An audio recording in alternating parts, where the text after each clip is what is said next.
ये कहानी टॉम नाम के एक आदमी की है जो कि 20 साल के बाद मेंटल असाइलम से रिहा हो रहा है। वो मेंटल असाइलम क्यों गया इस बारे में हमें आगे पता चलेगा। फिलहाल तो डॉक्टर उसे समझाते हैं कि तुम्हारे पापा एक बहुत बड़े नेता थे, लेकिन कुछ महीने पहले वो मर चुके हैं। वो तो चले गए हैं, लेकिन उन्होंने अपना एक बहुत बड़ा घर तुम्हारे नाम किया है। यहाँ से छुटने के बाद ऑफिसर तुम्हें वहीं ले जाएगी और उसके बाद डॉक्टर टॉम को समझाते हैं कि याद रखना, जो तुम्हारी आंखें दिख रही है वो शायद वहम भी हो सकता है, इसलिए अपनी आंखों पे नहीं अपने दिमाग पे भरोसा करना और टाइम टाइम पे अपनी दवाई खाते रहना। डॉक्टर्स उसे रूल्स भी समझाते हैं कि 20 साल के बाद तुम यहाँ से रिहा हो रहे हो, लेकिन इसका एक नियम है। तुम 1 महीने के लिए निगरानी पे रहोगे, यानी कि पेरोल पे। 1 महीने तक एक ऑफिसर तुम्हारे घर रोज तुम्हें चेक करने के लिए आएगी। उसका नाम है रोड्स। नियम काफी सिंपल है, ना तुम घर से बाहर निकल सकते हो, ना घर के अंदर कोई आ सकता है। तुम्हारे पैरों पे एक अलार्म भी बांधा जाएगा। अगर तुम घर से बाहर निकलने की कोशिश करोगे तो वो अलार्म ऑटोमेटिक पुलिस को कॉल कर देगा। ऐसी कोई हरकत मत करना टॉम, जिसकी वजह से तुम्हें दोबारा यहाँ पर लाया जाए। टॉम को भी अब यहाँ पर कभी नहीं आना। वो और ऑफिसर रोड घर की तरफ निकलते हैं और फाइनली वो लोग घर तक पहुंच जाते हैं। सच में टॉम का घर काफी आलीशान और बड़ा है, यहाँ तक कि उसके पास एक स्विमिंग पूल भी है। टॉम ने पिछले 20 साल से ये सब देखा नहीं था और अचानक उसे ये सब मिल चुका है। ऑफिसर रोड्स उसे एक बार फिर से रूल्स को समझाती है कि तुम घर से बाहर नहीं निकल सकते। मैं हर रोज 1 महीने तक इस घर में आके चेकिंग करूंगी कि तुम ठीक हो या नहीं, और अगर मुझे तुम्हारे अंदर थोड़ी भी गड़बड़ी दिखाई दी तो तुम दोबारा उसी असाइलम में पहुंच जाओगे। और हाँ, एक बात और, तुम्हारे घर में एक फोन और एक कैमरा इंस्टॉल किया गया है। दिन में 2 बार कभी भी ये फोन बजेगा। पुलिस के ऑपरेटिंग रूम से ये कॉल किया जाएगा। तुम्हें ये कॉल मिस नहीं करना है, क्योंकि अगर ये कॉल तुमने मिस किया तो थोड़ी देर में यहाँ पुलिस आ जाएगी। ऑफिसर रोड्स टॉम को सारे नियम समझा देती है। टॉम समझ जाता है कि ये ऑफिसर काफी खड़ूस और मतलबी है, लेकिन उसे क्या करना है। 1 महीने की तो बात ही है और उसके बाद टॉम आजाद। रोड्स तो चली जाती है, लेकिन टॉम इस पूरे घर में अकेले। वो अपने पापा के बेडरूम में जाता है, लेकिन तभी उस कमरे का फोन बजता है। टॉम उस फोन को उठाता है तो सामने से किसी के गुर्राने की आवाज आ रही है। पहले तो टॉम को डर लगता है, लेकिन उसके बाद टॉम को डॉक्टर की बात याद आती है कि ये सब तुम्हारा वहम है, ये कुछ भी असलियत नहीं है। टॉम अब उस कमरे में रह नहीं सकता। वो नीचे अपने कमरे की तरफ जाता है जहाँ पर वो बचपन में रहा करता था। अब उसका कमरा पूरी तरीके से बदल चुका है, लेकिन वो वॉलपेपर को हटाता है और दीवार में फिर से टॉम की ड्राइंग है। टॉम को पुराने दिन याद आ रहे हैं। अब वो अपने घर में आ चुका है। अगली सुबह होती है, फोन बजता है। टॉम फोन उठाता है और अपनी रूटीन को पूरा कर देता है। टॉम बहुत खुश है। कितने साल के बाद वो आजादी से जी रहा है, लेकिन उसके पास खाने पीने का सामान खत्म हो चुका है। वो पास के स्टोर में कॉल लगाता है और खाने पीने का सामान मंगवाता है, और उसके बाद टॉम पूरे घर में घूम रहा है। लेकिन फिर उसे बीच बीच में ये एहसास हो रहा है कि इस घर में एक साया है जो कि उसे देख रहा है, लेकिन कौन? इससे पहले टॉम ये सोच पाता, फाइनली उसकी डिलीवरी आ चुकी है। स्टोर में काम करने वाली लिन नाम की एक लड़की उसकी डिलीवरी लेके आई है। टॉम जब लिन को देखता है तो उसे लिन से पहली नजर में प्यार हो जाता है, लेकिन वो बेचारा कहेगा भी क्या। लिन टॉम को तो नहीं जानती थी, लेकिन उसके पापा को जानती थी। वो टॉम को बताती है कि उसे उसके पापा के जाने का बहुत अफसोस है, और उसके बाद लिन उससे पूछती है कि तुम्हारी माँ कहाँ है, क्या कोई और तुम्हारे साथ इस घर में रह नहीं रहा? तब टॉम लिन को बताता है कि जब वो और उसका भाई एलेक्स बच्चे थे तब उनकी माँ उन्हें छोड़ के जा चुकी थी, और उसके बाद बचपन में ही टॉम को असाइलम में भेज दिया गया और एलेक्स को जेल। और अब तो उसके पापा भी इस दुनिया से जा चुके हैं। शायद टॉम का इस दुनिया में कोई नहीं है। टॉम की कहानी सुन के लिन को भी बहुत बुरा लग रहा है, लेकिन वो बेचारी भी क्या कर सकती है। लिन वहां से चली जाती है, लेकिन वो टॉम को कहती है कि मैं तुम्हारे लिए एक म्यूजिक की कैसेट लेके आई हूँ, इसे जरूर सुनना, और तुम्हें कोई भी काम पड़े तो मुझे कॉल जरूर करना। लिन वहां से चली जाती है और टॉम को लिन बहुत पसंद आई है। टॉम लिन की पेंटिंग बनाता है। उसे लिन से बात करनी है, लेकिन उसे ये भी पता है कि अगर वो लिन से बात करेगी तो शायद लिन उसे गलत ना समझे। इससे पहले वो कुछ सोच पाता, फिर से कॉल आता है। उसे लगता है कि शायद ये लिन का कॉल है, लेकिन फिर से वही अजीब सी आवाज आ रही है। टॉम डर जाता है। वो वहां से भागता है तो फिर उसे एक कुत्ता दिखता है जो कि उसके पापा का मुंह खा रहा है। टॉम को बहुत डर लगता है, लेकिन फिर उसे डॉक्टर की बात याद आती है। वो अपनी आंख बंद करके कहने लगता है कि अपनी आंख पे नहीं, अपने दिमाग पे भरोसा करो। और जब टॉम आंखें खोलता है तो वहां ना कुत्ता है ना उसके पापा, लेकिन फिर उसके पापा का साया उसके पीछे आता है, या मैं यूं कहूं कि उसकी पापा की आत्मा। टॉम ये देख के बहुत डर जाता है। वो अपने कमरे की तरफ भागता है। उसे कुछ समझ में नहीं आ रहा कि वो क्या करे। तभी उसकी दीवार के पास से एक आवाज आ रही है। उसे लगता है कि शायद कोई चूहा है। वो उस आवाज का पीछा करते करते अपने पापा के कमरे में पहुंचता है। उसके पापा के कमरे में एक कबर्ड है और कबर्ड के पीछे एक सीक्रेट रूम।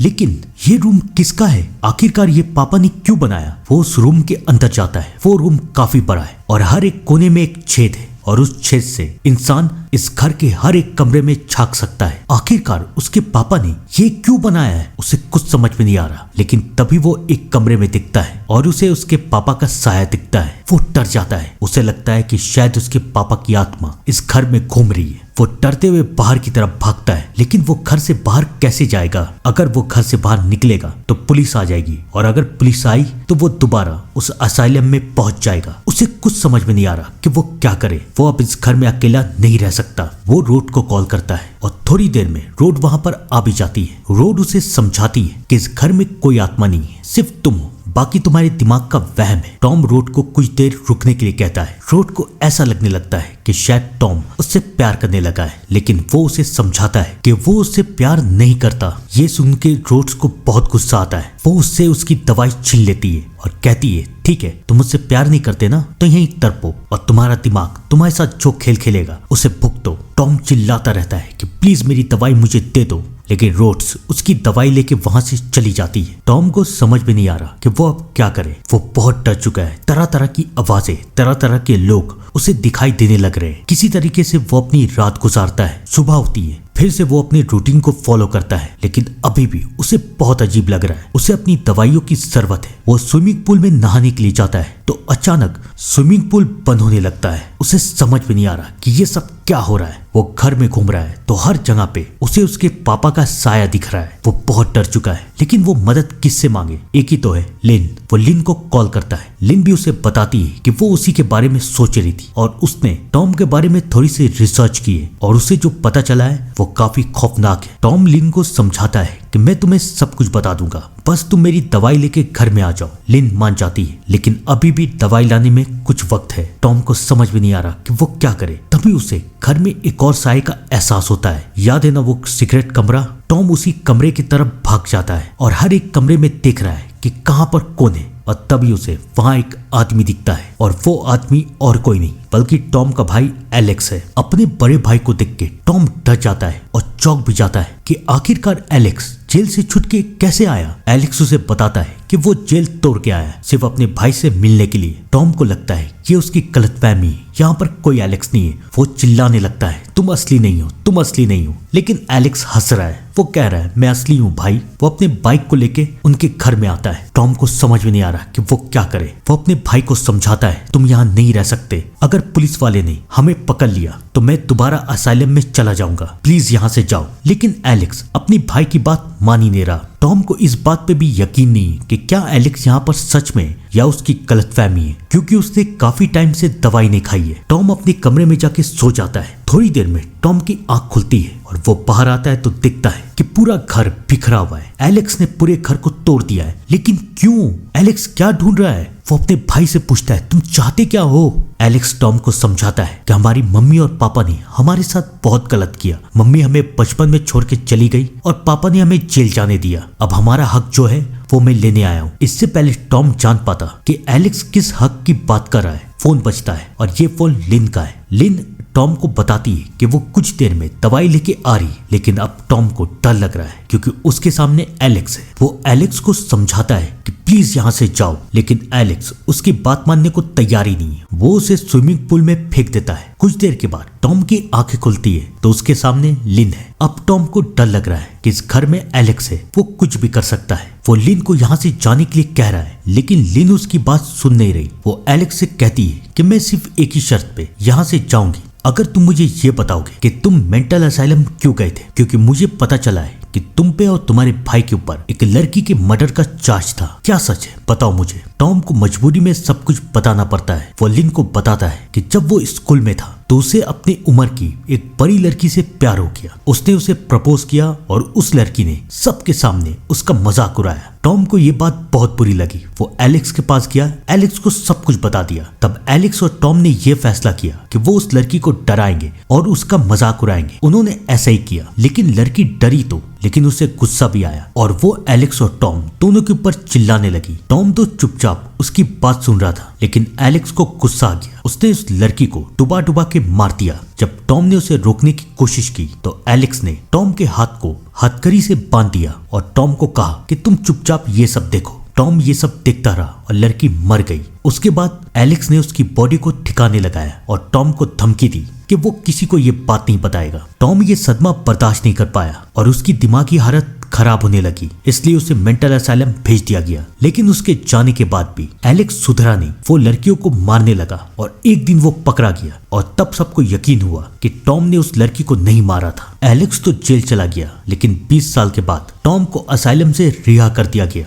टॉम की कहानी सुन के लिन को टॉम से प्यार हो गया है, लेकिन टॉम ये जानता था कि इस घर में शायद एलेक्स है और वो लिन को मार सकता है। किसी भी तरह करके टॉम लिन को वहां से भगा देता है। लेकिन एलेक्स कहाँ गया? टॉम ये देखता है कि एलेक्स एक रिकॉर्डिंग देख रहा है और ये रिकॉर्डिंग और किसी की नहीं बल्कि उसके पापा की है। उसके पापा के मरने से 5 दिन पहले की रिकॉर्डिंग, जिसमें उसके पापा टॉम से माफी मांग रहे हैं और ये कह रहे हैं कि तुम एक बहुत अच्छे इंसान हो, मैं तुमसे प्यार करता हूँ। ये सुन के टॉम को बहुत अच्छा लग रहा है कि उसके पापा उससे नफरत नहीं करते थे। लेकिन एलेक्स को अभी भी गुस्सा आ रहा है। वो टॉम को समझाता है कि इस घर में कहीं एक तिजोरी है जहाँ पर काफी ज्यादा पैसे रखे हुए हैं। हम उस तिजोरी को ढूंढेंगे, पैसे लेंगे और यहाँ से निकल जाएंगे। लेकिन इस बार टॉम एलेक्स का साथ देने के लिए तैयार नहीं है। उसे बस शांति से ये 1 महीना काटना है और उसके बाद वो आजाद हो जाएगा। एलेक्स को गुस्सा आता है, वो टॉम को मारता है। टॉम बेहोश हो जाता है। उसकी आंखें खुलती है तो एलेक्स वहां से गायब है। उसे अब भी यकीन नहीं है कि क्या ये सच में एलेक्स है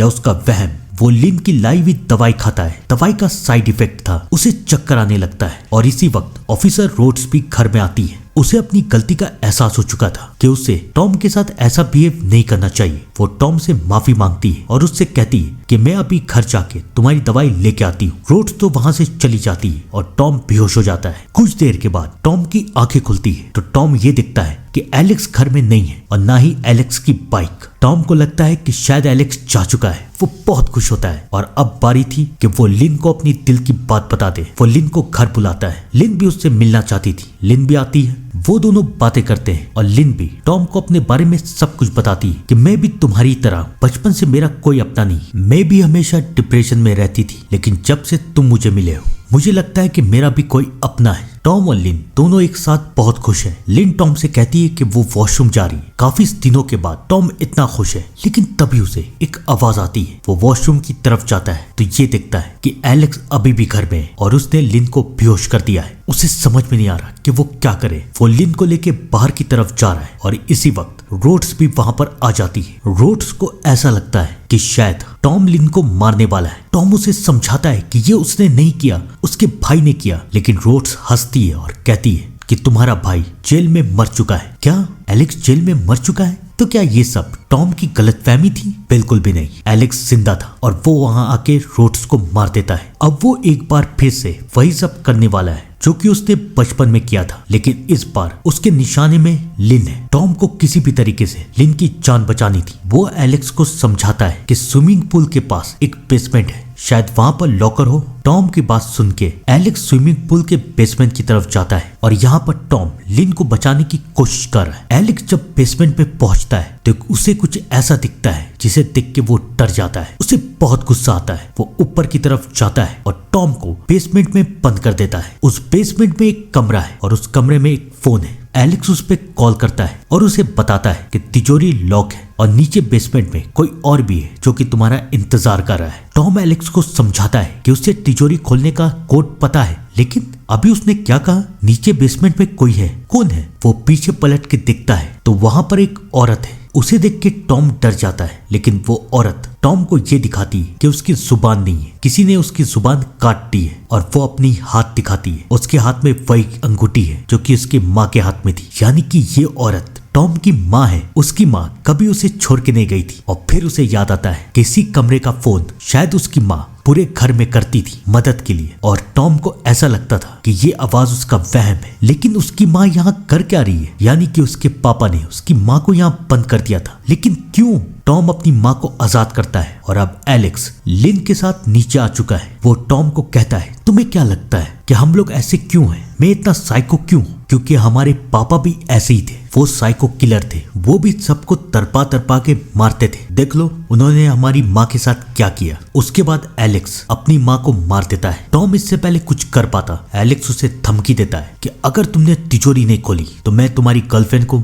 मार दूंगा। मजबूरी में टॉम को तिजोरी खोलनी पड़ती है। एलेक्स को पैसे तो मिल जाते हैं, लेकिन वो अब भी लिन को मारना चाहता है। टॉम और एलेक्स के बीच में लड़ाई होती है, गोलियां चलती है और गोलियां पाइप में लग जाती है। अब स्विमिंग पूल का सारा पानी बेसमेंट में भरता जा रहा है। टॉम और लिन किसी तरीके से बाहर निकलते हैं, लेकिन जब एलेक्स बाहर निकलने की कोशिश करता है, याद है ना उसकी माँ अभी तक मरी नहीं थी। वो समझ चुकी थी कि एलेक्स भी उसके पति की तरह एक जानवर है और वो एलेक्स को अपने साथ पूल में डुबा देती है। सब कोई मर चुके हैं और अब थोड़ी देर में यहाँ पर पुलिस भी आने वाली है, लेकिन अब टॉम को किसी का डर नहीं। उसके साथ लिन है और लिन सबको असलियत बता देती है। यहाँ पर होती ये कहानी खत्म। आप लोग भी कमेंट में जरूर बताइएगा कि अगर आप टॉम की जगह होते तो क्या करते। तब तक के लिए thank you and good bye.